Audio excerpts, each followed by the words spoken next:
Zac, welcome, bro. Cheers, mate. It's an honour to have you here. Cheers, mate. Would you like a cocktail? Of course. Beautiful. So we've got Banoffee Pie Old Fashioned, coconut gimlet, which is like gin based, and strawberries and cream milk punch. Let's just start from the left. All right, cool. Rum and whiskey. I know you like your whiskey. Beautiful. Get this going. And it's actually quite good because you just look at it and you think, typical rum and whiskey and bourbons that I drink, you only got like a single shot or two double shot, and then you look at this and you're like, wow, it's a lot in there, but it's actually not bad. Well, there's, you got all the coffee, the banana, all the other added things, but like it's nice and it's still got a bit of kick to it. I think it's coming through at 19.4%. So it's at least two standards. Yep. So it's a solid one. But Nice. yes, cheers, bro.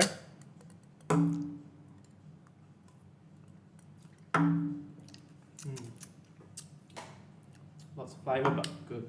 Nice, smooth, Smooth. most yeah. important. Yeah. Cool. Well, yeah, welcome. As we've been chatting before we hit record on anything, just chatting about different things. But for the viewers, business mentor, father, the whole shebang. Yep. Also have a full-time job, working in power stations. Yes. So quite a busy man. Yeah. Jack of all trades. Yep. Where did everything start for you in terms of career path? Career path was, I guess, could start at school, not actually enjoying school. Okay. Yeah. Didn't enjoy it at all. More specifically I'd rather play, have fun, enjoy. Didn't like being stuck in a classroom, that sort of thing. And then it just led me to a group of friends that like-minded. Didn't really enjoy school, but we made it fun. Yeah. Look forward to break times and lunch times and made heaps of fun. And long story short, just got into sort of like the car scene quite young. Going to like all the drag races at nights and okay. whatnot, 14 years old, and I didn't know you were a petrol head. and then that led on to being a mechanic. So let's go at 15 and did an apprenticeship, and then kind of just went out to Australia to finish that and that sort of thing. It kind of actually killed my passion for cars, to be honest. Okay, why so? Just working on everybody else's cars Yeah. all day, every day, and then like I had cars. I was trying to fix cars up and sell them, make extra money. Yeah. Back then, I think the wage was like $9.30. Ooh. Which compared to today's standards, you're just like, how'd you live, sort of thing like Yeah. that. Things are a bit cheaper, but you're rented with all your mates and that sort of thing, and you made it what you could. Yeah.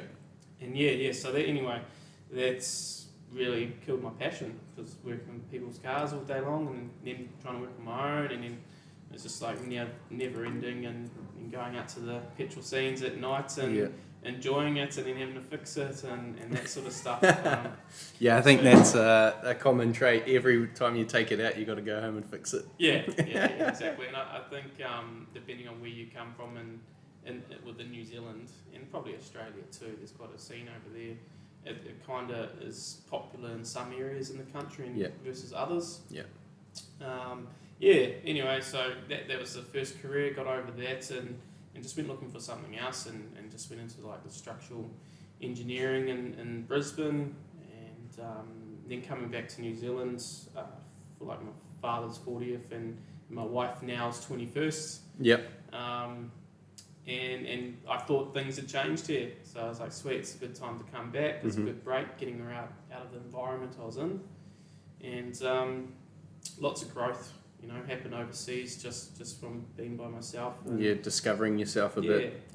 Learning how to be a grown up. Yeah, pretty much. I was still like party scene for the first year or so, but actually seeing 40-year-old Australians still live at home, it's like, man, this is not the go. Like, this is weird. Like, you should be grown as adults, sort of thing like that.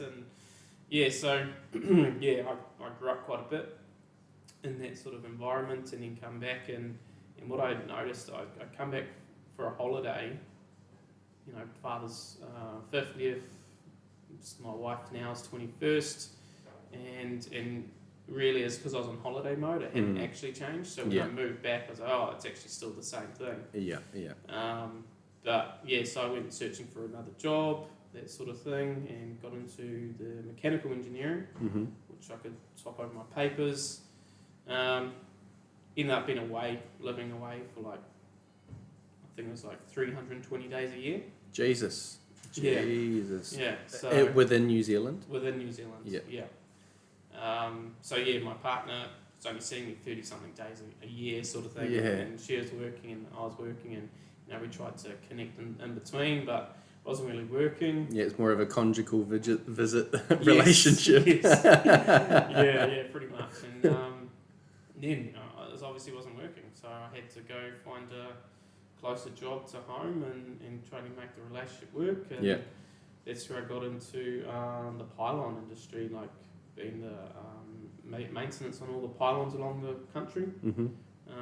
High voltage, a lot of the time they're still live, that sort of thing, and there's like blasting and painting and all that jazz maintenance. And actually had an accident at work and my whole spine had all collapsed and oh shit, couldn't walk for a few months. Wow.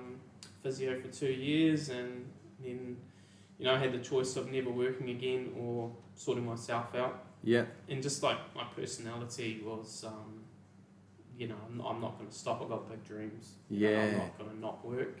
Yeah. Sorry to interrupt, but what was the accident that happened? The thing too is it wasn't like a specific accident, like something didn't crush me or anything like that. Yeah. All I was doing was moving stuff off the ute, but what had happened over a long time is about 8 of my discs had actually collapsed and the rest of my spine was holding it up. So that sort of one movement that I did made another 6 bulge out. Wow. So basically all up 14 discs were absolutely rooted. Fuck. So, going through MRIs and all that, talking to surgeons, and, they were just like, you're never working a physical job in your life ever again, sort of thing like that. And it's just like, it's quite a hard process at the time because, while this was all going on, I was still renovating a house. Like I full stripped the house down and made it look brand new, basically. So all my spare time was doing more physical labour. I wasn't giving myself a break. I was having 2 days off a month at that stage, and those 2 days we were building brick walls and stripping down the inside of a house and re-jibbing and all that sort of stuff. I was just doing it all myself and learning everything myself. On top of that was when we brought our first business, and we got a pretty clear image of I had like a deadline to get reevaluated on this house, and it was even like I think it's even the night before or 2 nights before, it's 3 a.m. and I'm painting the ceiling and in the bedroom, and Sammy, my wife, was literally sleeping on the bed and I'm standing on the bed while painting. Yeah. Sort of thing like that. Like that's just like where my mindset was at. Like, very driven. Go, like don't stop. Only a couple hours sleep, whatever, keep going. Yeah, tunnel vision until the job's done. Yeah. So I think all that collectively come to like my back just giving way, like it's telling me, no, you need a break. Yeah. Sort of thing like that. So, at the time I was pretty gutted and they put me on some heavy drugs and numbing my back and all this sort of stuff, and I was going to meetings and trying to figure out what the surgeon's going to do and all that, and just my age at the time was 24, 25, and the surgeons were just like, we don't want to fuse your back, you're too young and all this sort of stuff. So basically I just made a decision, all right, physio it is, and just keep at it, like instead of go home after physio going, I've done a pretty good job for my back this day, blah blah, I'll just keep doing the workouts and all that sort of stuff. And it's been 7 years since I kind of recovered, and I haven't had any back issues since. Nice. So it's been like a really good, like, they say get to 50, 60, whatever, I'll probably have some issues, but at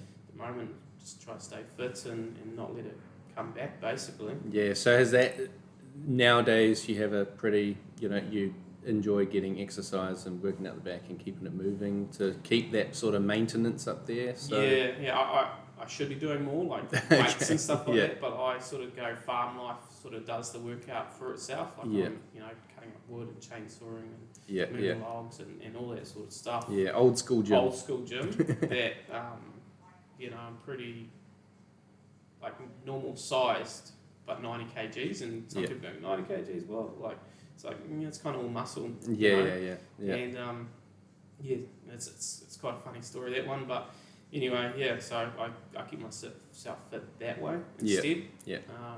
I should go for runs and stuff like that, but I'm still fit. Walking up hills on the farm. Exactly. That's cardio. Taking the kids for a walk. Yeah, exactly. Carrying them around, doing all the shit. Yeah. There's Yeah. still a workout in the day. Exactly. But like you say, cutting wood, that's always a good one. Moving shit around, just general labour, like farm fit. It's a whole different sort of level to a gym fit. Yeah, it's the same as like I used to call it work fit. Like you can do your job for 10, 12 hours non-stop, but then if you go for a run, you're like, yeah, that's me. Oh shit! All right, so you bad back, recovered from that, and then I'm guessing you had to switch up the career path a bit then. Yep.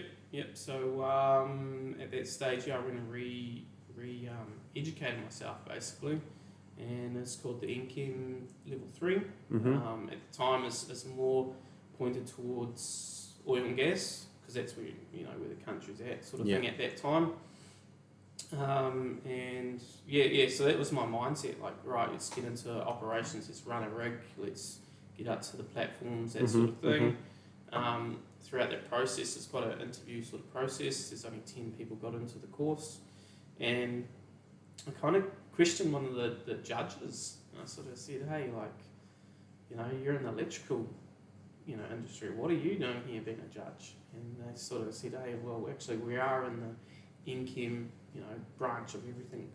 And what we're mainly, pushing towards is the downstream consumer of the oil and gas. So it's electric. You've got gas turbines, diesel turbines, you've got geothermal, all that sort of stuff. And I was like, oh, yeah, cool. Like, sort of opened up my mind. All right, so I'm only thinking small picture oil and gas. Anyway, long story short, I got into the course. I did the course. I also got accepted a scholarship for that one judge that I actually questioned, what are they doing here? Oh yeah, showed a bit of initiative, and they wanted to help you down the road. Yeah, and the funny thing is, me and the wife, we were down in the South Island. We were actually climbing Roy's Peak at the time. So I was like literally halfway up Roy's Peak, get a phone call, and I'm like, weird, no one rings me these days. And it's them going, hey, like, we want you to apply for this scholarship. And I'm just like, nah, I don't need the money, don't worry about it. And they're like, no, so there's more to just the scholarship. It's the fact that you'll get placement in our workplace, very last person to get there, so you're more likely to get a job. Yeah, And I was like, oh, I see what you're saying. Yeah. So, sweet, I sat there, read a thing up in 15 minutes and send it away, carry on, walking up Roy's Peak. Which was a challenging mindset thing to get to that top of that Roy's Peak at that time. Yeah. Obviously, at the time, I was challenging myself because I'd done my back in. I was that was what I was working towards, and that was my goal to achieve that. Once I achieved that, my back's good and I'm good in life, sort of thing like that. And then I obviously got the scholarship, did all the training. They offered me to move from Taranaki to Taupo, and just learn to run their power stations, their geothermal power stations, and just work my way up to being on the control desk and 14 screens, running 3 plants, and just learning the 4th one right now to take over next month. Love it. Fuck. What a jump, man. Yeah. Like, been on quite an adventure. Yeah. And it's clearly paid off. And like you say, asking those questions and talking to different judges and questioning them it's paid off for you. That sort of wanting to challenge yourself, being curious, being positive, being faced with adversity and not wanting to just accept defeat has the universe has essentially rewarded you for continuing to strive forward. I think touched on a key aspect right there, is adversity. Yeah. And even I struggle with it sometimes these days, but when you get adversity set in your way, pushing through it is the most growth you have. Yeah. And you do get rewarded. Yeah. You know? Yeah. On top of all that, we're up to our 5th business in Yeah. the background too. So, you know, there's a lot of learnings from that side of things too, but man, we're just pushing ourselves constantly. Yeah. You know, you go into the deep end, that's when you learn the most. Yeah, and you and your wife are together in the businesses? Yeah. So up until 2 years ago, we would have been, you know, in the businesses together, but we've had kids since then. So Sammy's taken a big step back. We've reassessed like where we're going in life and how we want it to structure it. Mm-hmm. And what I mean by that is we've got to go down the homeschooling pathway, and just got rid of some businesses that took our time away. Mm-hmm. There's quite a social media with one of the clothing brands, and the beauty clinic was pretty full on, just, you know, one-on-one for Sammy and all that. So, you know, we look at her as a full-time job as our kids, raising them emotionally and intelligence, and how best we can do that. Yeah, and you're not necessarily the person that can take over doing someone's nails. No. We had employees, but yeah, definitely not my strong suit. Yeah, that's the one. My wife's seen more bits than I have. Yeah. Oh, funny. Shit. All right. So, yeah, about to move up the ranks in the power station and having your own businesses behind the scenes. And then you also really get into the business mentor thing to help other people sort of grow as well. How did that sort of come along? Well, really, it's basically having a conversation with somebody. At the time was as a mate, and he's sort of telling me about all the successes he's been having in life and the mentors that have been showing him, you know, how to do things and how to go about life. And it's just me pursuing him, going, actually, you know, how does that work? Who are these people? What do they do? What do you do? What do you pay them? Don't pay them nothing. Okay, now what's going on here? And it's a bit of a introduction. You know, obviously I showed the right mindset. I pursued him. Then it led into like a vetting and education process over in 8 weeks. I had to put my best foot forward, so show that I was actually interested, understand what they're teaching me, and you know, at any point if I didn't like or didn't understand what they're saying, I'd just ask questions. Mm-hmm. Whereas as I've found in the other side, the flip side of things, people might not ask questions and they just run. Yeah. Because they've got an idea, they think they know what it is, but they've got no idea. Yeah. And, you know, to me, I'm like, man, you've just lost out on an opportunity. Yeah. You know, everything that's an opportunity, why not look at it? Yeah. You know, that's kind of probably why I got into it, because I was like, yeah, I'm keen to know more things, like interested in, you know, constantly learning. Yeah. So yeah, anyway, so and at the end of it, they offered me partnership into their business that they've already created that's been going on for about 50 years now. Love it. And it's just been passing on knowledge and helping people get into a better headspace, better financial position. And then, the only catch is I've got to give back and help other people do the exact same thing. Here we go again. It's ad time. But don't hit that skip button just yet. Today's sponsor is First Class Cocktails, another company that I own and operate. So technically it's less of an ad and more of me shamelessly promoting myself. You know what's better than a great cocktail? A great cocktail with no effort. Meet First Class Cocktails, New Zealand's premier provider of premium bottled, ready-to-drink cocktails. We're talking about perfectly balanced flavours, made with the finest ingredients, and all you have to do is pour, sip, and enjoy. From timeless classics like the martini and the old-fashioned, to bold new creations like our pineapple and chili margarita. First Class Cocktails ensures every drink feels like a first-class experience. Whether it's a night in or a party out with friends, we've got your cocktail game covered. Order now at firstclasscocktails.com and raise your glass to effortless luxury. First Class Cocktails, because every moment deserves to feel first class.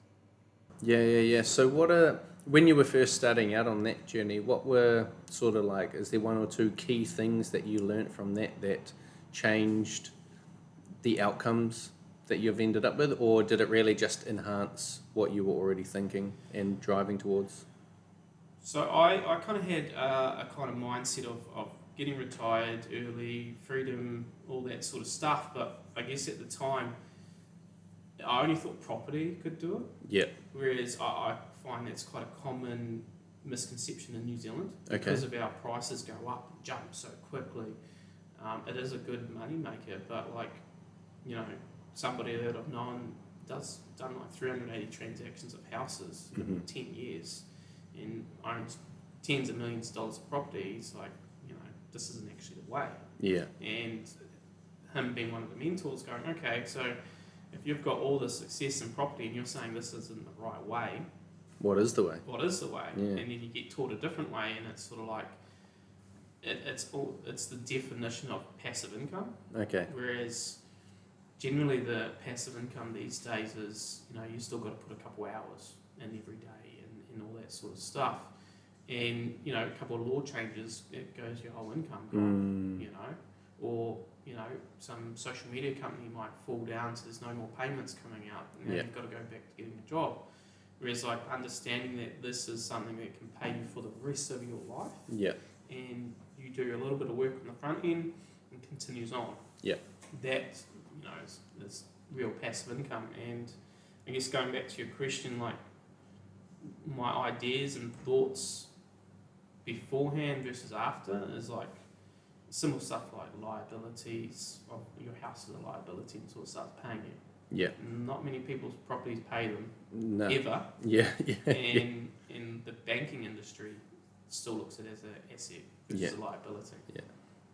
No, you know, it's good if you leverage it to make money, turn things into Airbnbs like we have, leverage it to buy businesses, that sort of thing. Like, yeah, it just made me rethink about what a good business is. If it takes your time, you're just creating yourself a new job. Yeah. You know? Maybe in your own time, but until you can actually step back and it keeps running itself and you can go away for 6 months and have no issues, it's still another job. Yeah. You might just own it. Yeah. So just that little switch there made me then reassess the businesses we owned, what businesses we should create, and what businesses, you know, we need to sort of look at. Yeah. So what are the businesses that you look at now? So like a farm. Okay. Yep. We've got a farm, so we've got livestock. Just moving from paddock to paddock. Yep. Sort of thing like that. Yep. They grow, you sell them, you do whatever you need to. Airbnbs, as long as you've got a cleaner and a really good cleaner, well, then people come and stay, cleaner goes in, cleans it, they take their cut, we get the rest, we own everything, we get their cut. We don't lease Airbnbs, we own them. Yeah.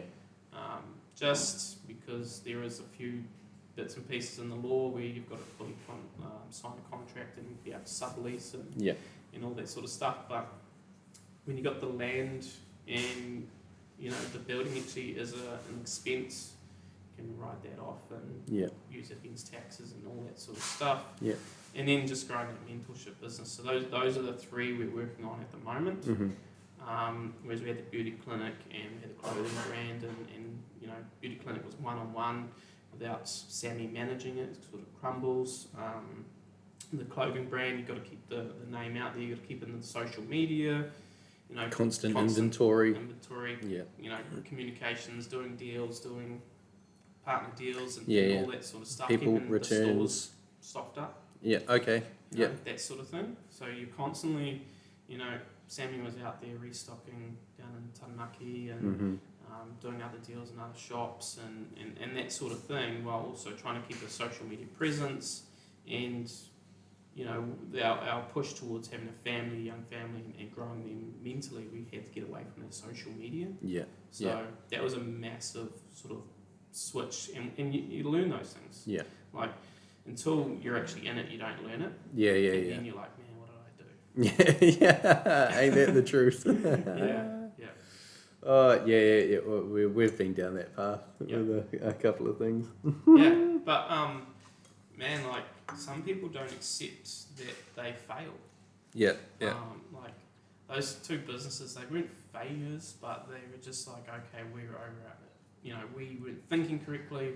We thought, you know, this is a good solution, own a business, you know, write off taxes, be our own boss and all that sort of stuff, but it wasn't in big picture, long-term thinking. Yeah. It was a solution for right now, Yeah. creating another income sort of thing like that, but long-term thinking wasn't the right move. Yeah. Yeah. And so, yeah, when you think short-term compared to long-term, yeah, the landscape looks quite different. Yep. Long-term, you like say you don't want to have another job, but short-term you might be out of work. Yes. You need a job, Yep. type thing. And so, yeah, trying to find a way of bridging that gap. Yeah. And so, you know, because you've already done sort of business and have an actual career on the side of a day job, you know, you obviously buying a farm, buying livestock, that's all an expense that you have to be able to pay for off the bat. Long term, it pays itself back, but that requires some upfront capital. Yeah. So if you were talking to someone that was sort of, you know, got nothing but a good work ethic and maybe $5,000 up their sleeve, where would you say they need to focus their energy? First of all, I would just say get an average job, something that pays them enough to pay the bills. Yeah. But a 40-hour week. Yeah. You know, turn up, do your job, go home. Yeah. You know, it can be whatever. Like, who cares what other people think? Yeah, yeah. But that's only 40 hours of your 168 hours a week. Yeah. You know, you delegate another 56 hours to sleep. You know, now you're at 96. Now you've got, you know, 72 hours left of your week. Yeah. What are you doing with those 72 hours? Man, try businesses, try, you know, whatever's going on social media. Mm-hmm. Man, like, find a mentor, and a mentor is somebody that wants to give life to you and give knowledge and not take a payment. Yes. A coach will take a payment and tell you about a specific thing and how to do that. You can call them Monday, Friday, 8 hours a day. A mentor is there 24/7, just passing on knowledge because they've got knowledge to pass on. Yeah. They just want somebody hungry that wants to learn. Yeah. You know, that might not be possible, but hopefully you come across somebody in conversation or whatever, or seek somebody out. Mm-hmm. That would be like my top advice right there. But other than that, average job, allocate your 72 hours to something. A little bit of fitness, cold showers, you know, mindset work, and then just work on businesses. Yeah. Like, a common trap is buying a house. Yeah. But if you can create an income that's ongoing, then you can buy houses later. Yeah. Yeah. Sort of thing. So just The sort out houses your are always expenses. going to be there. They're always going to be there. Yeah, they might be expensive. They might be getting more expensive as you go on. But if you create good businesses and lots of cash flow, it doesn't honestly matter how much the price of the house is. Yeah. Could be $10 million as long as you can service the debt. The bank will give it to you. Yeah. And what are your thoughts on debt? Would you advise people to sort of borrow money to start businesses, or, you know, how much would they want to be borrowing? That's a really good question, actually. Debt is quite a interesting thing because there's good debt and bad debt. Yeah. Okay. You know, So what is the definition of that? So bad debt is something that's not going to give you a return. Okay. You know, it's not going to build wealth. Yeah. You could look at houses as bad debt if you can't leverage it to make more money. Mm-hmm. If you're capped out and you don't know which way the interest rates are going to go and Mm-hmm. the house price and all that.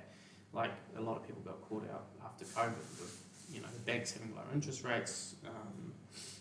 They capped out, but the history shows that the interest rates can go up and down no matter what. Yeah. Yeah. So really, you should be buying at the worst possible time, high interest rates, low prices, you know, putting your time into that house. Mm-hmm. Interest rates are going to come down, then you're going to, you know, different Create a bit more spread for you. Yep, and then you can leverage that spread Yeah. to buy another house or buy a business, that sort of thing. I sort of said that because I'd say that's where most of New Zealand is trapped Okay. in that sort of sector over the last couple of years. Yeah. But if they're sort of starting out and didn't have that overhead of a house, it's hard to say because now in the knowledge age that we're in, that you can start businesses off under $1,000. Yeah. You know, you can start a podcast. You can start, these online businesses that they've got going. Like drop shipping type stuff. All that sort of stuff. There's, let's see the faceless Instagrams and all this sort of stuff that just flashes in your face. Like, give it a go. Who cares? You might fail. Find something else. Yeah. Just keep trying. I wouldn't borrow any money towards those sorts of things. But then you can brick and mortar businesses like a plumbing business or something like that. You might not have a plumbing degree, but you might have, the people skills. Yeah. And you might have somebody retiring just trying to sell off their business for cheap. And then all you need to do is figure out, employing good people, out there marketing, finding work, that sort of thing.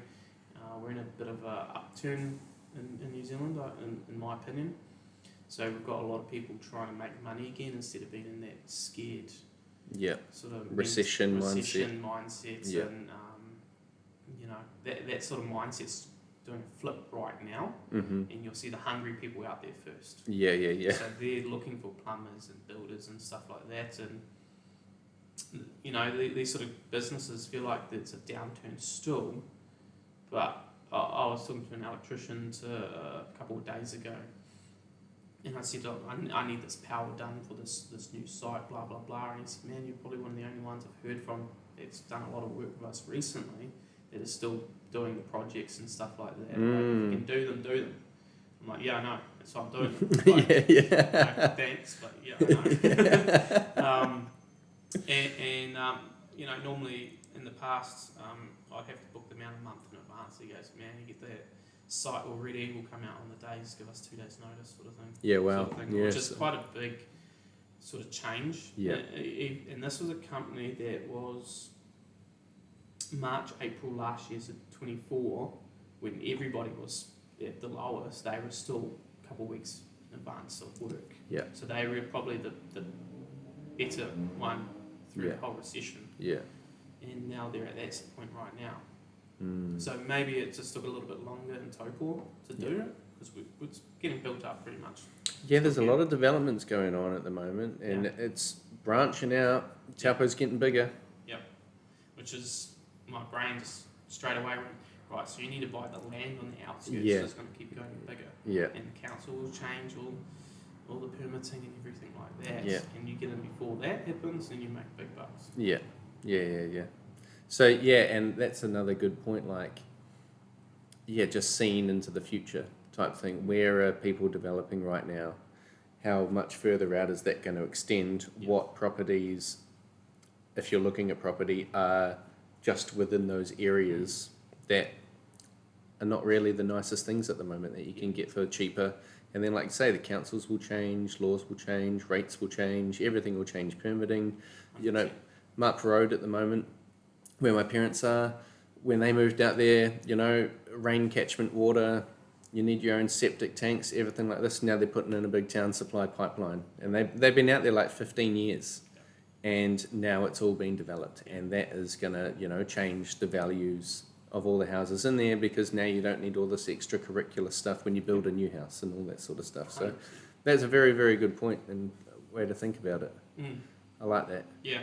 And there's going to be certain things like everything's built up out this side, but now there's an airport, so they can't actually build past there. Yeah, okay. So you just need to know little bits and pieces like that, knowledge about that. Yeah. So once all the buildings are finished getting built there, you can't go any further. So then they have to go the other way. Yeah. Which is out by your parents' place. Yeah. And then they come down to the Markham Valley and all that sort of stuff, which they've already changed the zoning to lifestyle rural, which now allows you to cut up land down to 2 hectares. Okay. Where it used to be 4 hectares. Yeah. So now essentially you can get 2 houses on the same amount of land. And then once that's all built up, then they'll go into residential. Yeah. And it will get cut up again. Yeah, and now we're down to acre blocks or quarter acre. Yeah. Interesting. So where do people go about, finding that knowledge? Is that available on, say, council websites, or is it just talking to people? I think it's a bit of a both. Yeah. For instance, with that lifestyle rural, there was put out to the community on their website that submissions to be brought in by this date. This is a proposal we've put through. And then it stalled for a year. And I was like, well, to me, common sense is I have to do it. Like, we're expanding so much. We're already at the levels they thought we'd be at 2050, which at the time was 27 years away. Yeah. 2023 was when this came out. And we're already 27 years ahead. Yeah. So you've got to do something, and you should be red light in your head going, far up. They thought this, and we're here already. Like, what the hell? Yeah, You know, yeah. did they have small vision? Yeah. Yes. But then it stalled for a year, and I can't actually remember the exact person, but they were like, it's going to go through. It has to go through. And I was like, yep, that confirms what I'm thinking as well. They're just like, it's just a time thing. Sweet. So I went and found the map that they had on there from the proposal in 2023. I seen all the little lights, and red was what's going to change, green will stay, rada. And then yeah, it's just like, okay. And then the next property I found in the green light, and now I got it for a pretty good deal. That proposal's gone through about 6 months ago, and now that piece that I've got, I can hack it up if I want to. Yeah. You know, sort of thing. But yeah, it's just sort of knowing what proposal's going through, having conversations with other property investors and stuff like that, and also thinking for yourself too. Yeah. Like having, I found on the website that 2050, you know, we're already at with like 3,000 houses more than what they thought were going to be built here by 2050. We're close to 20,000 people more than what they thought would be at 2050, because they've got a decline as well. There's a peak, and then there's like 2045 a decline. Okay. The amount of people that are going to die. You know, they're already thinking that sort of stuff. Yeah. Yeah, the world's reproductive system is a lot quicker than they think. Yeah. You know, and people are living longer than they think as well. Yeah. So, Immigration, people want to move here as well. 100%. You know, you don't have to be born in New Zealand to live here. Yeah, 100%. And like, my view on Taupo, I love how it's central for the whole North Island. I can zip up to Auckland or Tauranga, or, you know, over to Raglan, Taranaki. Wellington's not too far away either. That's basically the whole North Island we can get to in a couple of hours. Yeah. And we're such a touristy spot that we're basically Queenstown, but a cheaper version. Yeah. There's you know, business all year round. If it's the holiday season, tourists are here. Yeah. If it's the normal day-to-day work season, there's still a healthy population. Yeah. Shops are still busy. Yeah. 100%. And we've got such a massive driving force behind work here as well, having the geothermal. You know, we just built a new station that was almost $1.2 billion. Wow. But we had, you know, hundreds of people from outside Taupo coming here for a couple of years just to do that work. Yeah. But it's not just the main company that I work for. There's other companies harnessing that geothermal as well. Yeah. And like we're the key spot in the whole country to do it. So as long as you've got a major workforces behind here, because other than that, it's just retail and food and, you know, hospitality. There's not really much else other than tourism. Yeah. It really drive Taupo as such. And so it is turning into more of an industry. Yeah, I think sort the of industry's area. always been there. Like the original plant that I'm at and I run the other stations from 1958. Yeah. You know, 1958 expansion, 1962, and then it's just the world got modelled off that plant as well. Yeah. So yeah, it's always been here, but it's sort of like now that we've got the hospitality to back it, you know, they're out spending their money and Yes. creates the flow-on effect. Yeah. A lot of them have been here 30, 40 years of the workers, so they understand that Taupo's always growing. So they're the ones sort of almost expanding Taupo to begin with. Yeah. Because they're buying the houses in those areas that are just about to be subdivided Yeah. and getting in there first and making some dollars, and Aucklanders are spending their money here. And it's kind of a flow-on effect, and it's really good. Yeah, I've always seen Taupo as quite a healthy little community. Like, it seems maybe sometimes like a sleepy little town, especially when you grow up here, you know. Like, it's, you know, I grew up in Nukaho. Like, you know, there was nothing fancy. We had a cool park and a dairy. Yeah. And, you know, I went to Taupo Primary, and Taupo Intermediate, Taupo Nuiatea. Like, I saw the same people every day, and nothing really seemed like it was happening. But like yourself, leaving, going to Australia for, nearly 10 years, coming back and seeing what changed in that period of time, I was like, oh, okay. And I also think I was older then, so I started noticing different things. Yeah. I started noticing, maybe I knew more about what money was. And I started thinking about things like, we got a lake. Yeah. Boats are expensive. There's a lot of boats. If people in Taupo can afford to have nice boats and take them out every weekend, that means there's money here. All of the different properties that are around the town, I just saw Suncourt Shopping Centre, that is all up for sale. Yep. And that's, I think the price tag on it was like $11 million or something. I'm like, cool, that's not a kick in the teeth. Like there's some serious wealth here. And I also think I kind of have a belief that people with wealth enjoy being here because the town doesn't necessarily create an environment where they're pressured to show that wealth. It's not like living in Auckland, where to show that you're wealthy, you have to have, the Range Rover and the McLaren and the yacht that's parked specifically in the viaduct and everything like that. Whereas Taupo, I know some people that are really wealthy that, they almost wear the exact same clothes every day and they drive around in a Toyota. But, under the surface, they're like, nearly $100 million living it up. And the boats aren't that fancy. They just like to get away, get off the mainland type thing. And, because the town doesn't put that pressure on them to spend that money, it's almost a really good spot to find business mentors that are going to teach you how to actually use and respect money as opposed to being the city high life. Go spend it all at nightclubs and fancy clothes and Gucci bags and all that sort of shit. That, at the end of the day, they're rubbish. Yeah. No one gives a fuck about the plastic Gucci logo that's on your shoes. 100%. Like it really doesn't matter. And people with real money don't buy that sort of stuff. Yeah, I think it's almost it's almost like an education around it as well as happiness. Yeah. I think there's a lot of people that they think wealth brings them happiness. Yeah. But actually happiness is the wealth.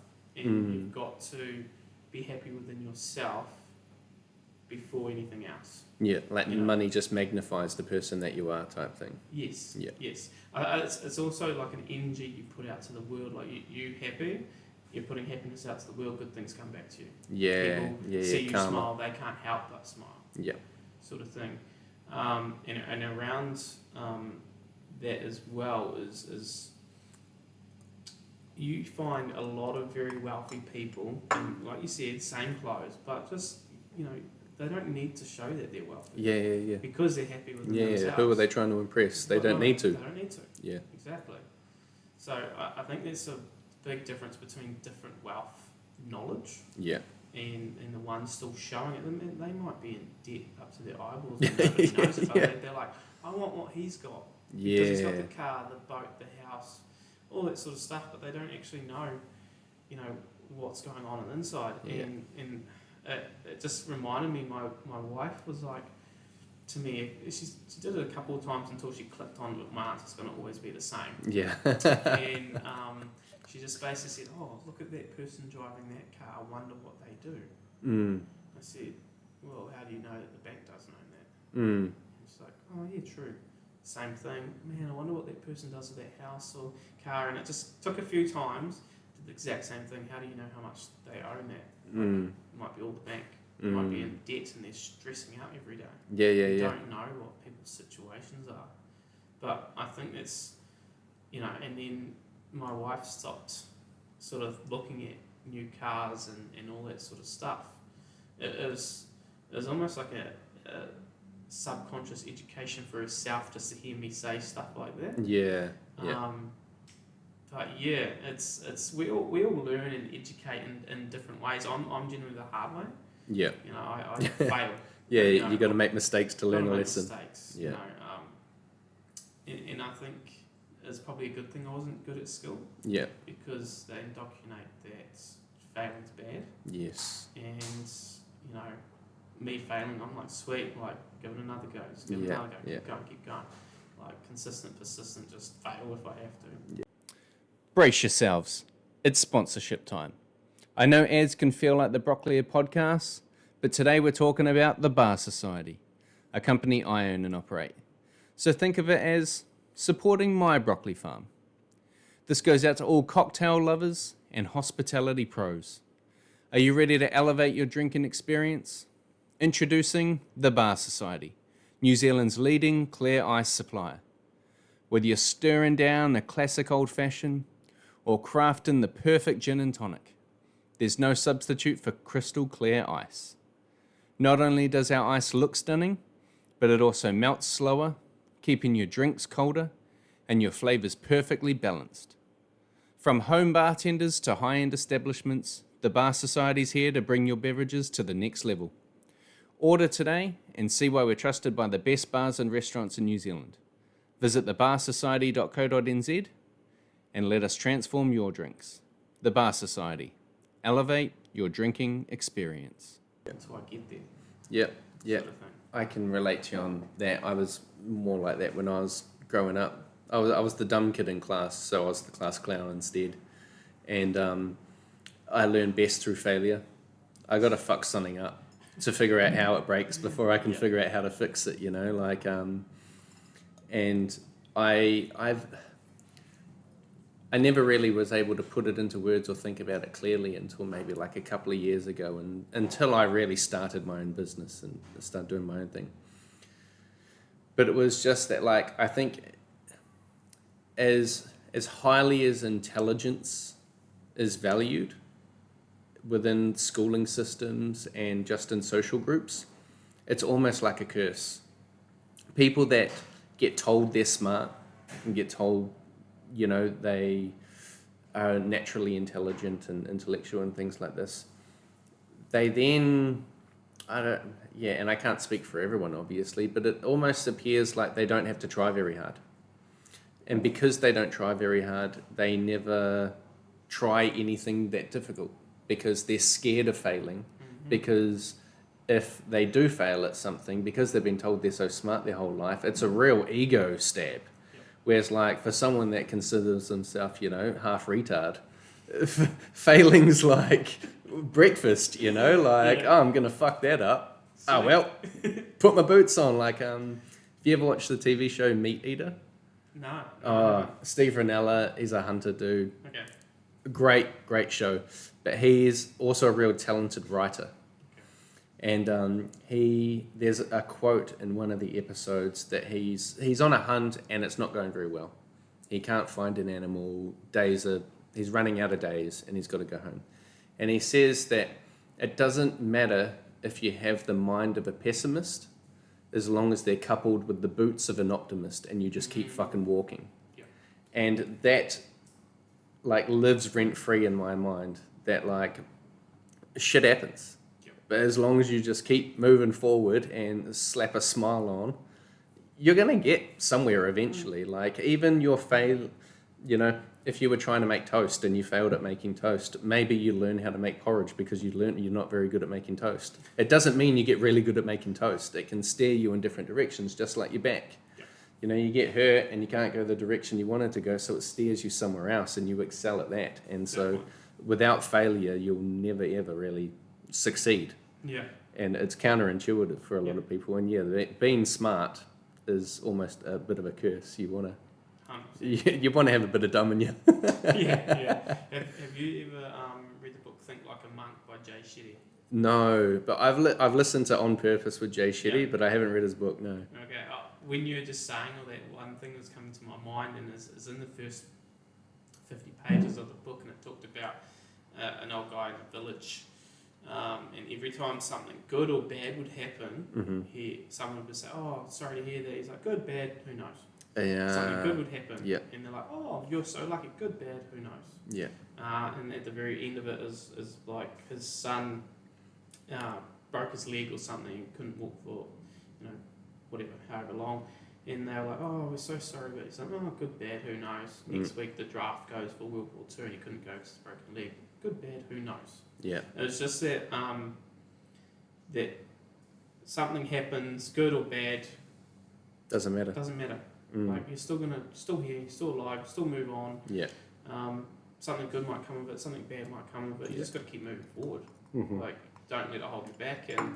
And that in itself is actually quite hard to do in life. Like I've noticed that over the last couple of years that, you know, something good's happening and something bad will happen, and you get distracted by the bad and get dwelled into the moment of all the bad, and then you've got to snap yourself out of it as quickly as possible. The longer you dwell on something, the longer it takes to move forward. Yeah. I'm a big fan of the quote that is, when it goes good, it's great. When it goes bad, it's business. Yeah. And just like, such is life, you know. Yeah. Carry on. Yeah. 100%. Carry on. So you're mentioning, you know, Jay Shetty's book. You're a big reader? I am now. Okay. I never used to be. I never used to be. Now I read at least 15 minutes a day. Yeah, okay. Every single day. It's just it's a natural habit now. Yeah. And that was brought on from my mentors.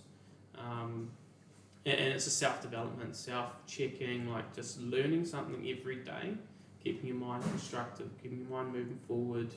And that can range from Robert Kiyosaki, which is Rich Dad, Poor Dad. Yeah. Rich Dad, Poor Dad, financial literacy, you know, learning about the 4 quadrants and just the mindset around liabilities and assets. Yeah. Stuff with John C. Maxwell around leadership. He's like, you know, he's got about almost 80 books on leadership. Yeah.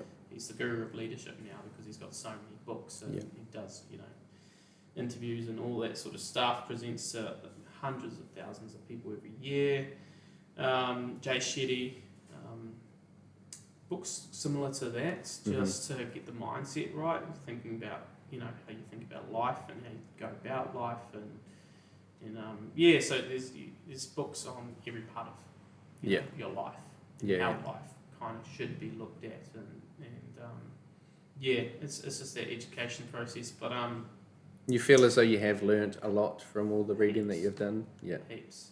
And even recently, I found my mindset wasn't the best. I was getting you know, a little bit short fused on things, so I went back to Jay Shetty's book.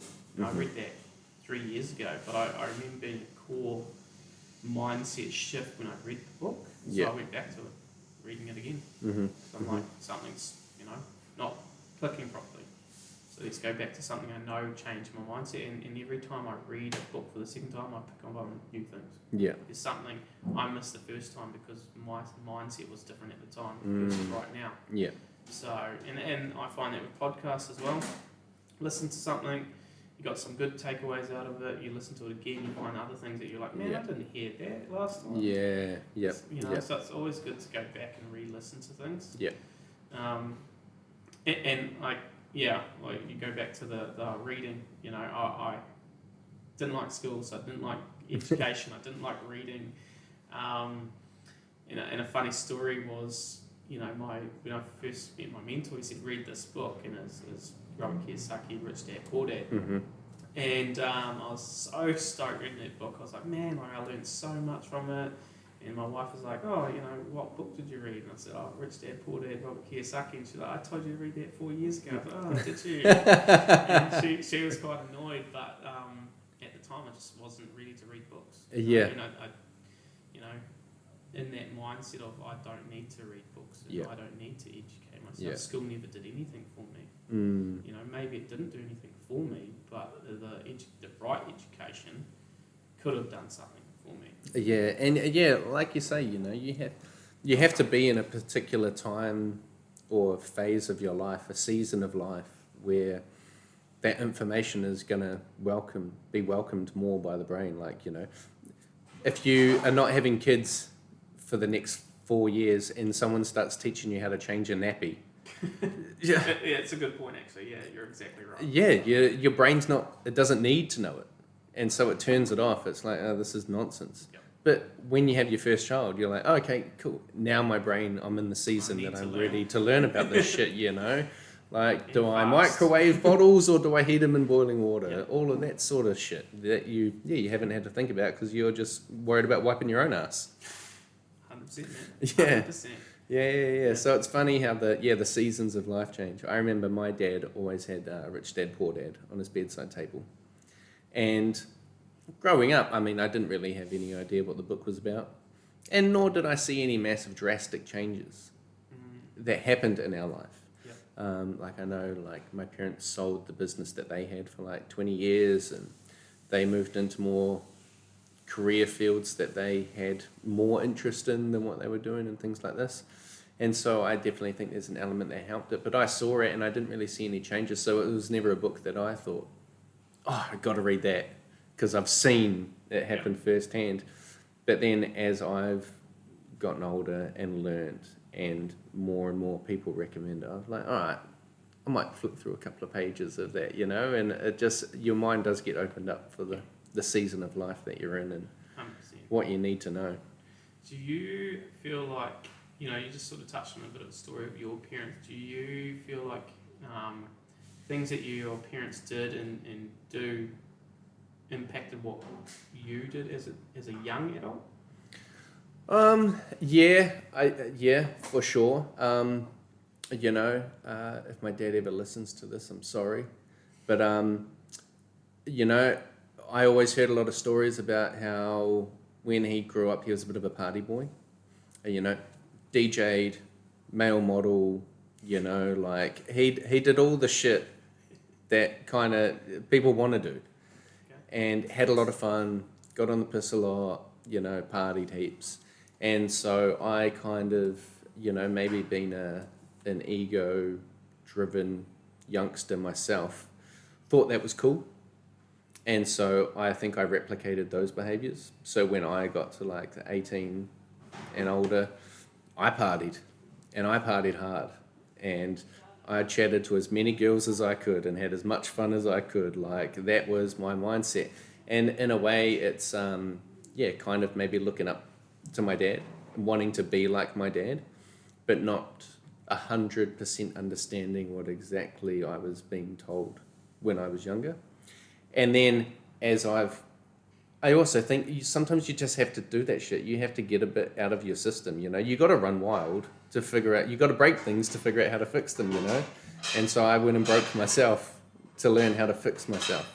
And it was only on the way down because like I got involved in, you know, drugs and shit and really enjoyed them until I realized that I had to stop doing this. And so then that, I think I noticed a bit of a change in myself that made me grow and mature. And then I less wanted to be like my dad and I more understood my dad. And I could understand why he did or didn't do things later in life. Because all through my childhood, he didn't drink.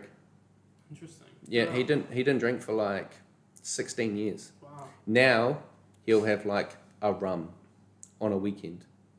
Rum and ginger beer, 1 or 2, done. That's it. But he didn't drink for so long. Whereas my mum would have a glass of wine every night. But mum never went hard out, whereas dad did. Yeah. And so then I was the one that was drinking all the time and went hard out. And then I got to a point where I was sober for 4 years. And I was like, it just doesn't interest me now. Like, you know, I get home from work now. I occasionally have a whiskey. More often than not, I'll have a zero beer or an electrolytes. Yep. Like, I got it out of my system. And so, yeah, I less look up to my dad like I did when I was younger. I understand him now. And now I notice that our relationship has changed, where we can have real discussions about meaningful shit or think critically about stuff, have opposing opinions and hear each other out. And, you know, for so many years he was teaching me how to do stuff. Now he'll come to me and ask me questions and it's like, you just have a different way of thinking about things. What would you do with this? And I'm like, oh, cool. Like, yeah, I feel like less of a child and more of an adult in that relationship now. Cool. And then from my mum, she's always been responsible and she's very house proud. And so I pick that up off her. went through my irresponsible stage, but now that I've gotten older, I'm like, I always just in myself like having a clean house. If I have a clean house, I have a clean mind, I can think clearly. And so I'm real anal, as much as my partner hates it, because I want the house vacuumed every day or something, because there's a couple of bits of grass that the dog brought in, or like a clean kitchen and things like this. But I appreciate that. But she was also the money person. Mum is super responsible with money. Everything's budgeted down to the T. Like, they have never had fancy jobs that made massive amounts of money.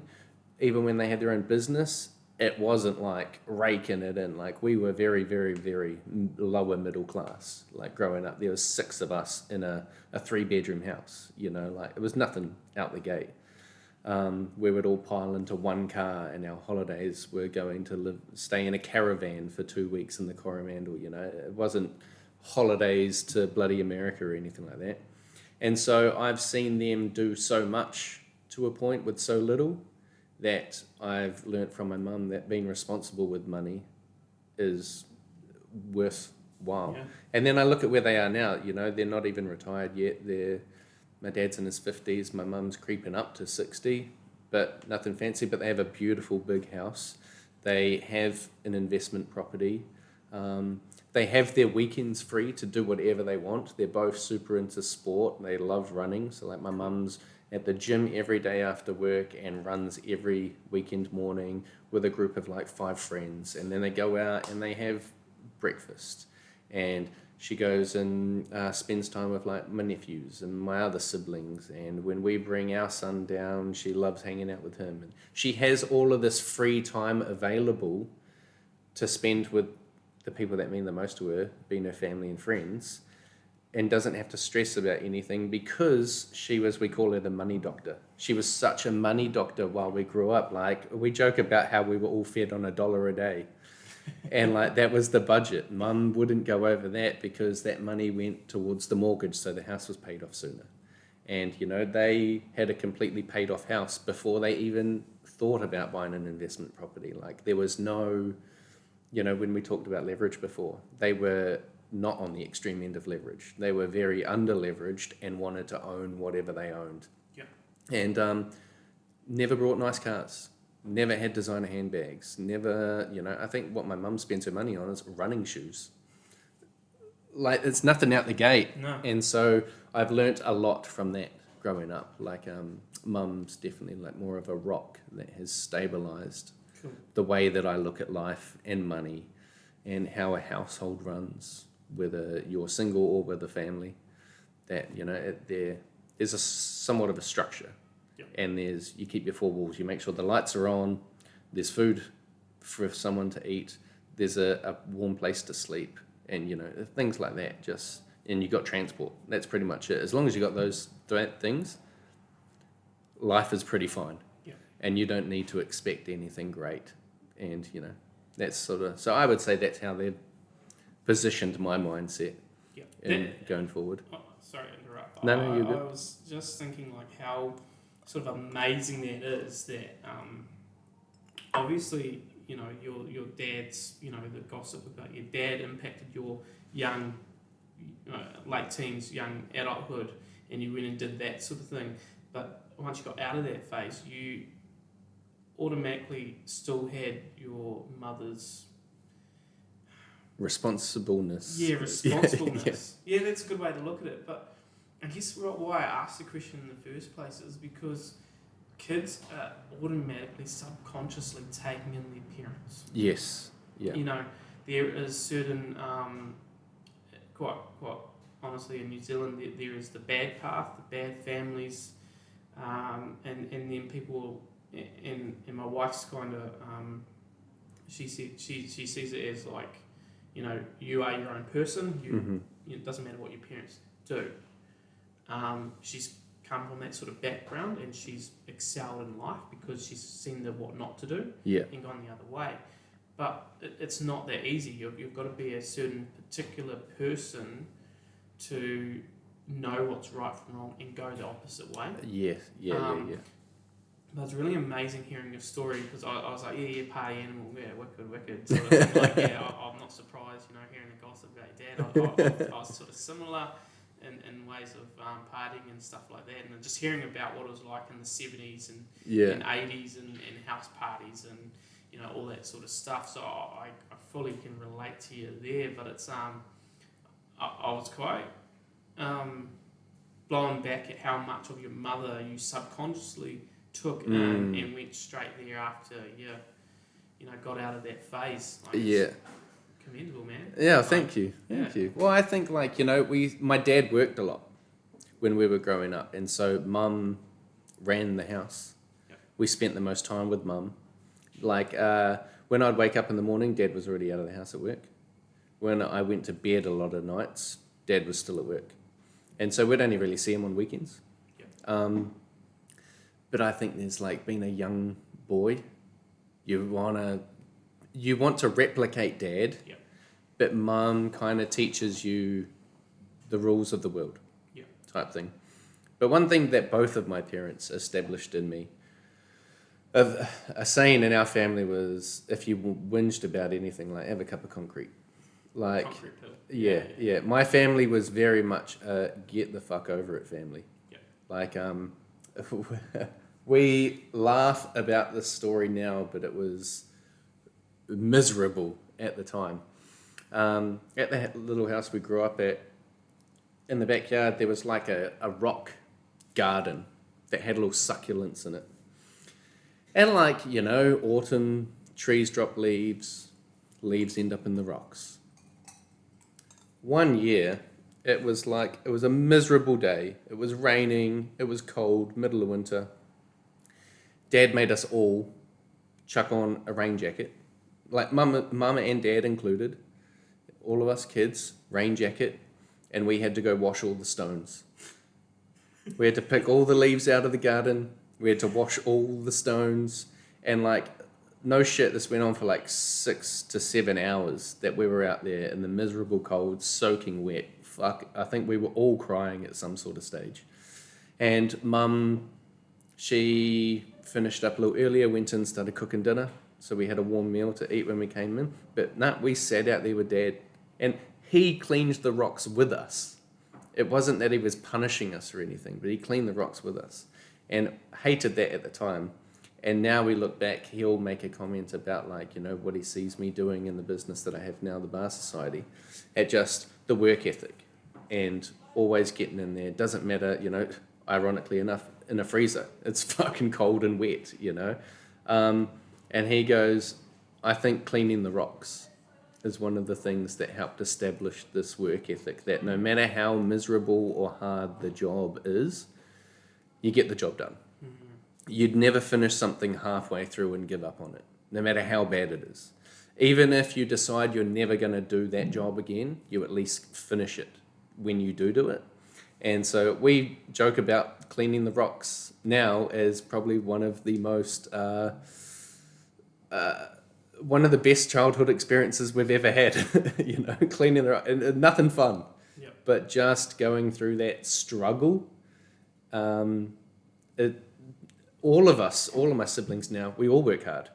Yep. My brother, when you were talking about renovating the house and everything after having a job, reminded me a lot of my older brother Carl. That's exactly what he did 2 years ago. They've just had their third child.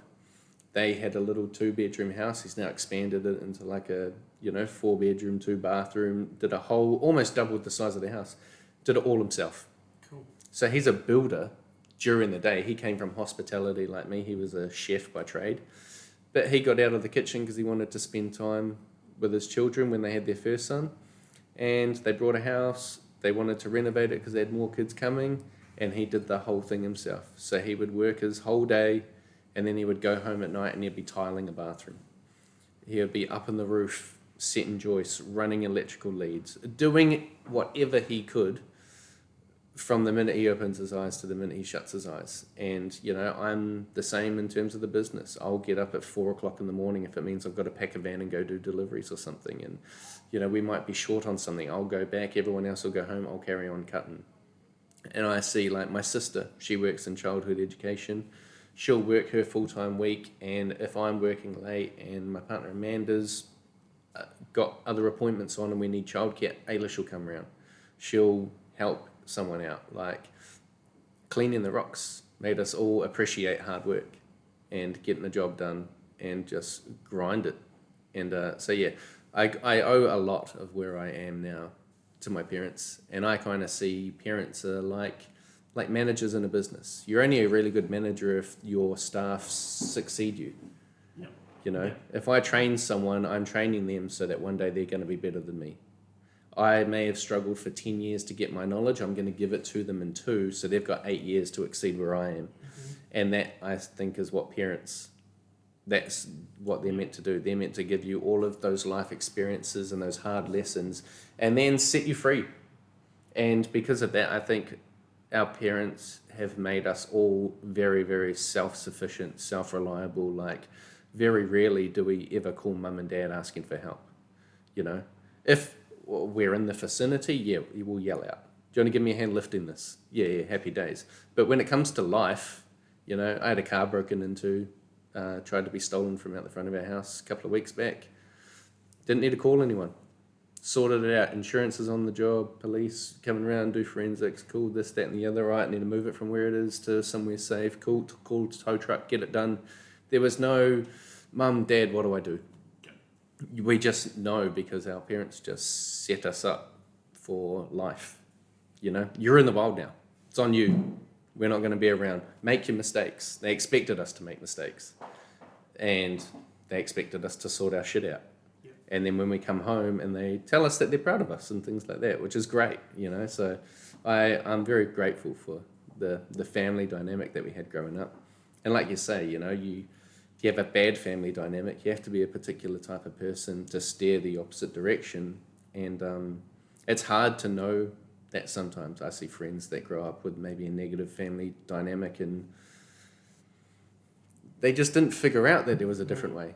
And so they've carried on down the same way, you know, and it's hard to see, but it's also sort of nature of the wild, you know, the strong survive and the weak keep fucking about. Yep, 100%. Man, that was such a good yarn because I had so much like positive things going through my head when you were saying all that. Mm-hmm. And man, I'm going to steal the washing the rocks. Okay. I think my kids need it. Yeah. I've told Amanda we're washing rocks with our kids. Because when you started telling the story, I was like, all right, what's the lesson? Like, my head was going, what's the lesson from this? Because there's always a lesson. Yeah. And I think that's the one good thing about the generation before us is they had lessons that might not have been in the right way or we didn't think it was the right way at the time, but the later on life, you know, impacts that it actually has is amazing. Like, you know, I'm going to relate a little bit to you as well, to a degree. Same again, if my parents are listening to this, sorry. But I found my parents weren't there when we were kids. Yeah. So my great grandmother took me to kindy and all that and whatnot for the first 5 years of my life, sort of a couple of years there. And my parents were both out working. You know, they were trying to give us the life they wanted to give us. From their own reasoning too. You know, dad didn't have anything growing up, so he didn't want his kids to not have anything growing up. Yeah. But at the time, all we wanted was time. And you sort of set a key figure there, like males, young boys. All they want to do is be with their dad. Yeah. You know, you're different.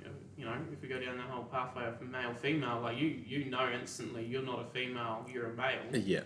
But it's the psychological side of things, like, do you get that male time? Yeah, yeah. And generally males, boys, hound for it. Yeah. And they act up when they don't get it. Yeah, yeah, yeah. And I was that kid. Yeah. I was that kid wanting it, acting up, you know. I ended up being independent, so independent of figure out how to tie my own shoelaces. Never seen anybody else tie their shoelaces. Like yeah. Seriously. Hang on, I'm going to pay attention next time. I double loop before I pull through. Okay. Where everyone else is single loop. Yeah. Yeah, I'm double because I had to figure it out myself. Okay, yeah. You know, bunny ears, tie them together. Yep. Yeah. Okay. But before the bunny ears. Okay. You loop twice and then pull through. Oh, okay. I'm going to have to watch this. Exactly. But like that's kind of just where I was at. Like I had to just figure things out myself. Yeah. And I really, I'm trying to think of the word without being too harsh. Judged my parents on their actions for not being there. Mm-hmm. And all through my younger years, teenage years, I wasn't by myself, but I was an independent person because I didn't get it from a young age. Yeah. I had to figure it out. So, moving out of home at 15 and, going renting and all that sort of stuff.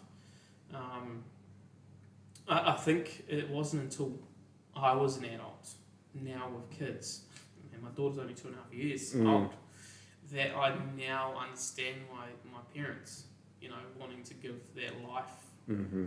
Because, you want to give a better version to your kids. I want to give a better version than what they did, but I now understand that working so hard that you're not actually there for the kids, and it's really like I know what I'm doing, and I'm doing a similar thing to my father. Yeah. At this point of my career. Yeah.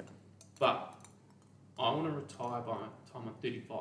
Mm-hmm. Give another 35 years of my life to other people, my family, and educating my kids and all that sort of stuff. So that's the big picture right there. But I also know my daughter's 2.5 years old, and she's got some core memories in the next 2 to 3 years that she's going to remember. Yeah. So I'm just like hounding, trying to get it done as quickly as possible. Yeah. So she doesn't have those key memories. Yeah. But also, I'm pulling back on doing business stuff outside of my normal day job, and that's hard in itself to balance, man. Like, yeah. The Airbnb's got the cleaner now, so it's good. The farm sort of does itself, and I'll actually take my daughter out there to move the cows, every 4 days. Yeah. And then if there's a day we've forgotten because I'm on, night shift or something like that, I'll 6 o'clock in the morning when I get home, I'll move the cows. And she'll be 2.5 years old. She still knows the cows got moved. Yeah. Like, damn. She's paying attention. She's paying attention. But yeah, I'm trying to get them to bed, do meetings at night time on my days off, but on my days I'm just trying to move that way. It's not easy. It's honestly to switch the brain off and go, hey, these are the kids, I've got to give them attention. I think it's sort of, there's been a shift from the generation before us to the generation we're living in right now, is we need to provide, protect, and do everything on that side of things, but we also have to give ourselves, and we get torn apart sometimes. We get torn in different directions, and it's hard to mash them all together. Yeah. I think a lot of males that I talk to, they're mentally struggling with the pulling apart in so many directions. Whereas the generation before us, it was you work, you provide, that's your sole job. Yeah. And we miss out on our dads. Yeah. Because of that. Yeah. Now, it's still expected now, but we're still expected to be present as well. Yeah. So, I don't think anyone's going to get it perfect until they're, not working. Or even, and I heard, your parents are really content with their jobs and they've got the weekends available. Yeah. Like, if you're a parent out there and that's your life and your kids enjoy your time, you give them all, someone only works from 9 to 3 and picks the kids up, drops them off, and the kids are happy, all for it, wicked. They might not be able to reach their goals until their kids are 18. Yeah. Which is all fine. It's something... Depends on what life you're content with. Exactly. And even if you meet somebody like myself, then I challenge people to go think big and all that. And they don't like those conversations. And I've had to learn to pull myself in line because I have to be okay with people not thinking big. Yes. Whereas before, a couple of years ago, I was like, why don't you think big? Yeah. Why are you such a small thinker? And I challenge people. And, I get criticism for it and all that sort of stuff. But I'm coming from you care and you want them to exceed, but people have a different comfort level with how quickly they want to achieve stuff. Some people are happy working till 65 and retiring. Because they got every weekend off and every evening off to spend with whatever they wanted to do. And I just struggle with it because I know like we're all now programmed to be employees. Not to think big. And the ones that didn't do good at school are the ones that think big. Yeah. And create businesses, create jobs for the other people that didn't think big. Yeah. You know, that's sort of, I know that land and the law and how everything works in the world. And it's just so hard to pull myself in line to communicate and try to help people think big, but also realise that some people just don't want to. Different personalities, and you can bring in all the personality traits, but all we can control is ourselves and figuring out the environments that you're in and the people you're communicating with and that sort of thing. But back to the original, I think I resented my parents most of my life until I grew up and understood, what you've got to sacrifice to succeed. To be successful, you have to sacrifice something. You've just got to figure out what you're willing to sacrifice. All right, team, it's that time again. Sponsor advertisement time. Look, I know ads can feel like one song on repeat, but today's sponsors are the Bar Society and First Class Cocktails. If you've listened this far through the podcast, you already know that they're two companies that I personally own and operate. So hey, if you're rolling your eyes, at least roll them over to our websites and get ready to take your cocktail experience to the next level. Imagine this: First Class Cocktails premium bottled drinks paired with the Bar Society's crystal clear ice. It's a match made in cocktail heaven. Whether you're hosting a dinner party, impressing guests at a wedding, or just treating yourself to a well-deserved drink, these two brands will bring you everything you need for a flawless pour. First Class Cocktails delivers unbeatable flavor, while the Bar Society adds the perfect touch of elegance with slow-melting, pristine ice. Why settle for ordinary when you can create extraordinary? Head to firstclasscocktails.com and thebarsociety.co.nz to order today. Together, we'll elevate every sip. First Class Cocktails and the Bar Society. The perfect pairing for your perfect pour. Yeah, I was having this conversation the other day with Paul, who was on the podcast, and we talked about the work-life balance. And, one of the things that we talked about was, what do you define work-life balance from? Is that you work and you life 50-50 in a day? Or is it over 20 years? Is the first 50% work and the next 50% play? Like, where is the work-life balance and how do you establish it? And like, one thing that, as we're talking, Dad worked all hours I was awake. Watching my brother, who was, working 20 hours a day in a kitchen, then change careers completely to spend time with his child. Me, Bar Society, it's a hospitality-based business. My background was hospitality, so I'm still in the same industry. But one thing that I did not structure, but has turned out to be a blessing in disguise, was I hired people that couldn't drive.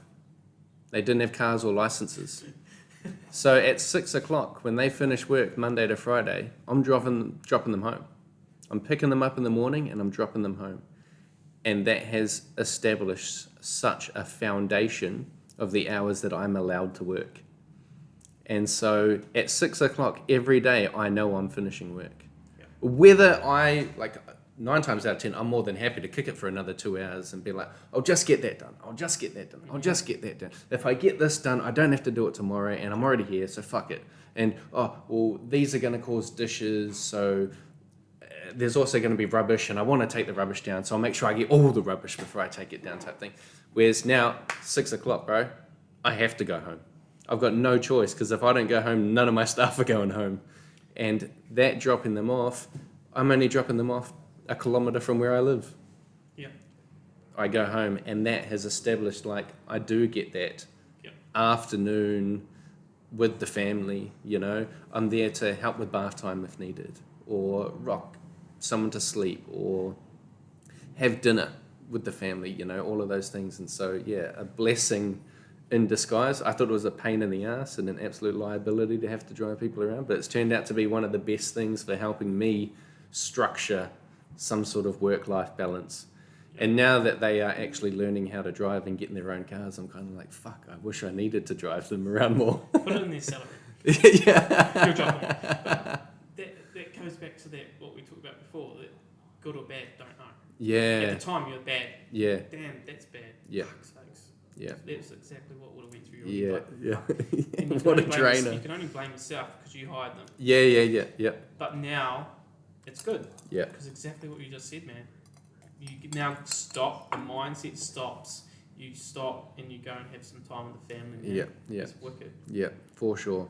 Oh. And yeah, because you, when your latest one was born, you took like 6 months off work or something. Yeah. So I've only just gone back to work.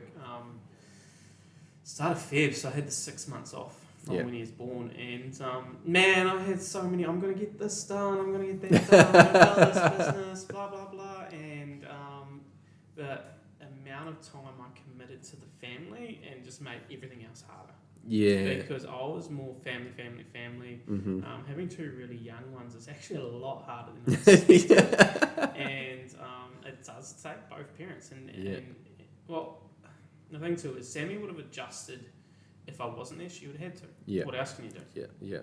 We all adapt to the situation that we're put in. But when I went back to work after 6 months, she was like, God damn, this is hard. It wasn't some slowly build up. It was I've been helping so much and doing so much, and we basically had one kid each. Yeah. The whole time, 24/7. Did the night times with my daughter, and she did the night times with our son because he's a baby. Like not much I could really do. Yeah. Unless you start slowly evolve to breastfeed. Exactly. It takes something to do that. So there was and then obviously it hit like a brick. That, man, I'm boom back to work, and I went straight into shift as well. So I do a 2-night 2-day. Did that for 3 weeks, and then I've just been doing days the last few days, and it's a few weeks, and it's actually been really good because I'm kind of picking my hours. Yes. I've got set hours I do, and I can do 9 this day, take this day off. Yeah. It's sort of quite good, but it's only lasts for 6 weeks while we get the power station given to us and whatnot, and I think it ends that day. On the day, I'm literally there by myself because everyone will be on their days off and all that sort of public stuff. holiday. Public holiday is what it is, but I'm all good with that. Yeah. And it's even going from shift to day work, and then I'll go back to shift work. Sammy actually hated shift work, and now on days I only get 2 days off. She's like, actually bring back shift work. At least you got 4 days off, and you can contribute more at home. Yeah. I run the businesses in my spare time and all that sort of stuff. But it is what it is. But it's quite a. I think things are so much harder with kids. Like if you thought you were busy beforehand, now you're busy. Anybody that's single and doesn't have kids, you've got so much time to do something, and you've got less commitments. You can build businesses. You can establish what you want to establish, and then you can vet partners to bring into your life. Like that's what I'd give a young person advice. Okay. Man, vet your partner. Your partner is a big deal in your home life, your children's life, your business life, your success, your overall success. Man, massive. Yeah. Pick the right partner. Yeah. You can pick someone that could ruin your life, and you can pick someone that can make it 10 times better and support you along the journey. Yeah, I totally agree with that. And also, like, for any of those people, couples, single people that get a dog and think, this is warm-up for having kids. It's not. Fuck no, it is not. No one talks about how hard it actually is. Oh, and it's going to be funny. Anybody listening to this is going, 2 males talking about how hard it is. Yeah, exactly. In this day and age of the males that contribute and try to be there and give as much time as they possibly can, well, we're in it too. Yeah. We're learning to be parents as well. Like, we're learning to deal with our emotions when the kids have tantrums and won't go to sleep, and you're rocking them for 2 hours, and your back hurts, and you just get frustrated, and all of those things. Yeah, they're crying, and you've made sure they've had a nappy change, and they've had a bottle, and you've had to play with them. What the fuck could they be crying about?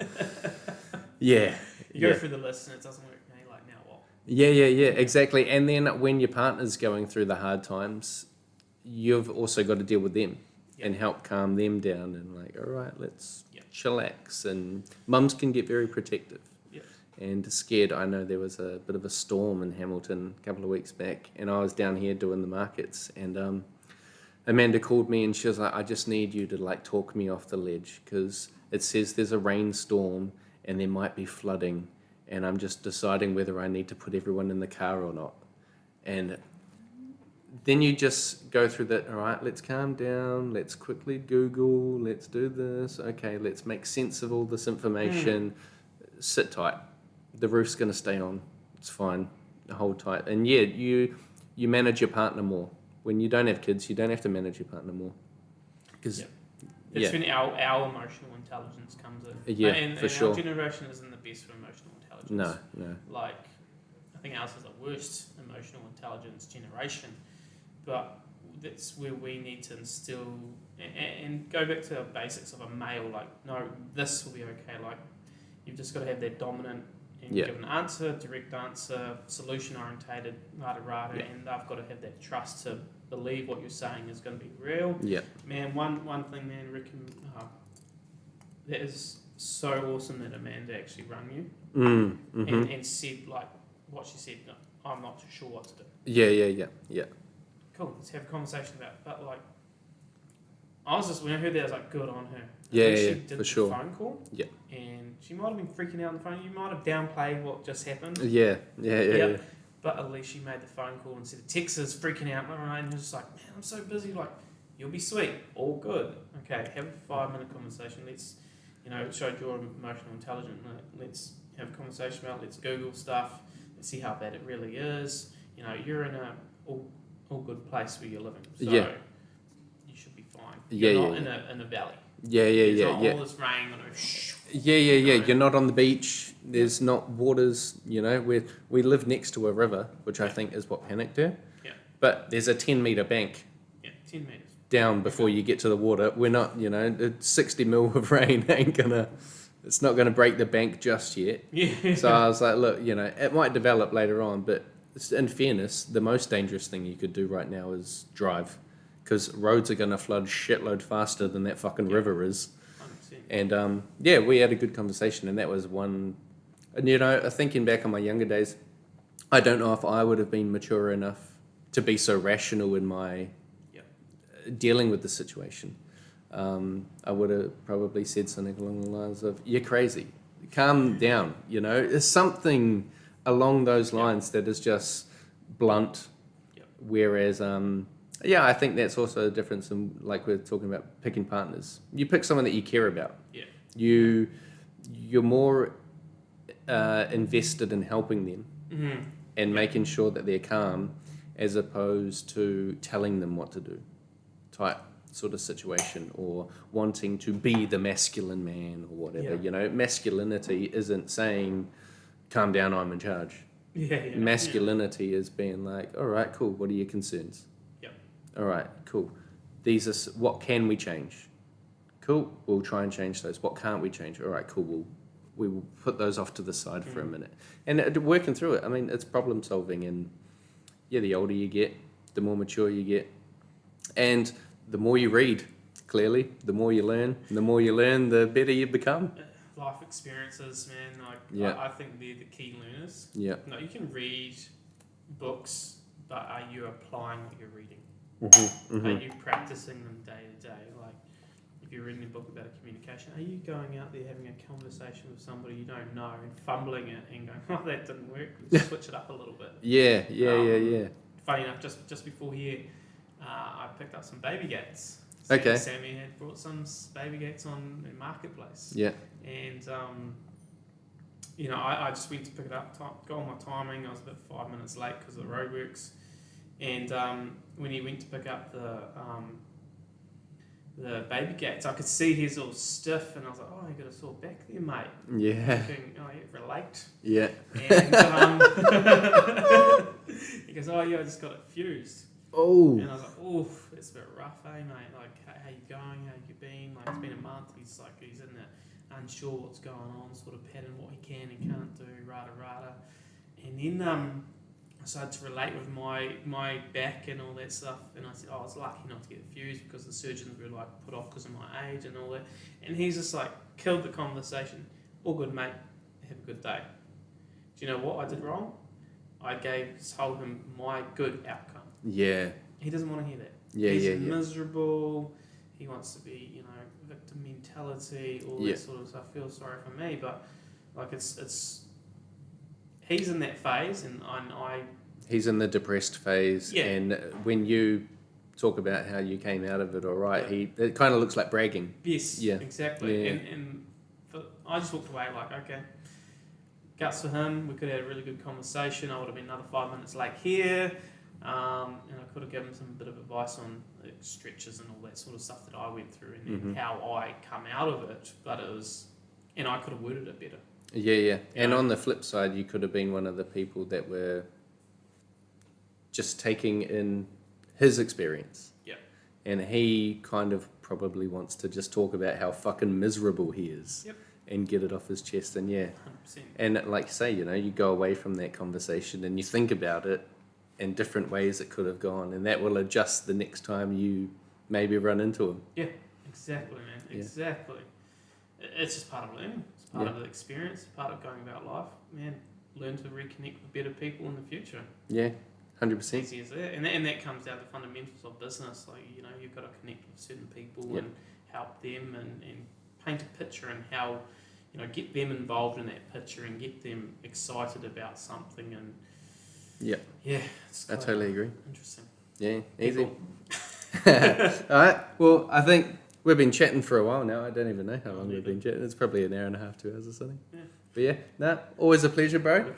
Thank you very much. And I'm sure we'll have more of these conversations in the future. But until then, thank you, people. We'll catch you later. Ciao.